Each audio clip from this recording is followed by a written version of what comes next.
இந்த race keys எல்லாம் நமக்கு தேவையாங்க? நமக்கு அதுல ஒரு போஸ்டர் பார்த்தேன்.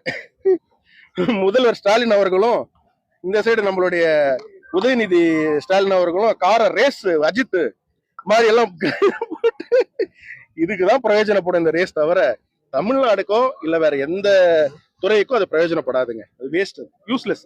போவோம் கார் ரேஸ் இல்லாம போட் ரேஸ் ஆமே.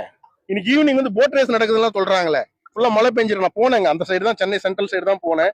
அது என்னமோ அந்த கார் ரேஸே யாரும் பார்க்காத மாதிரி பண்ணிருக்காங்கன்னு. ஃபுல்லா தகரம் எல்லாம் போட்டு அடிச்சுட்டு அந்த சைடு எதுவுமே தெரிய மாட்டேங்குது. அதுதான் அவ்வளவு சீக்கிரட்டா பண்றாங்கன்னு தெரியல. யாராவது பாத்துடுவாங்களா என்னன்னு தெரியல, இல்லாதான் திராவிட மாடலாம் தெரியல. ஏங்க ஒரு கார் ரேஸ் நீங்க வந்து நடத்துறீங்கன்னு வச்சுப்போமே, எல்லாரையும் கூப்பிட்டு பார்க்க வேண்டியதானே? ரோட்ல தானே நடக்குது, அதுக்கு எதுக்கு டிக்கெட் காசு? கரெக்டா நான் கேக்குறது?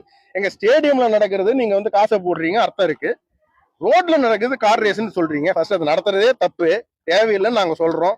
சரி, அது மேல நீங்க வந்து நடத்துறீங்க, உயர் நீதிமன்றம் உங்களுக்கு வந்து பர்மிஷன் கொடுக்குது, நீங்க நடத்துறீங்க வச்சுப்போமே, எல்லாருமே பார்க்கலாம். அதுக்கு இன்னும் 1000ன்றாங்க, 10,000ன்றாங்க, 20,000ன்றாங்க. எவ்வளவுனா 3000. எதுக்கு பாக்குறதுக்கா? அதுவும் நைட் டைம். அதே நீங்க பாருங்க, ஓமந்தூரார் மருத்துவமனையில நீங்க பாருங்க, கம்ப்ளீட்டா பிளாக் பண்ணிட்டாங்க. ஓமந்தூரார் மருத்துவமனையில எப்படி உள்ள போறதுன்னு தெரியல. நீங்க எல்லாம் மீடியா எல்லாம் போய் பாருங்க. வேற ஏதாவது கேட் வச்சிருக்காங்களா சொல்லணும். ரோட்ல இருந்து பார்க்கும்போது கம்ப்ளீட்டா க்ளோஸ் பண்ணிட்டாங்க.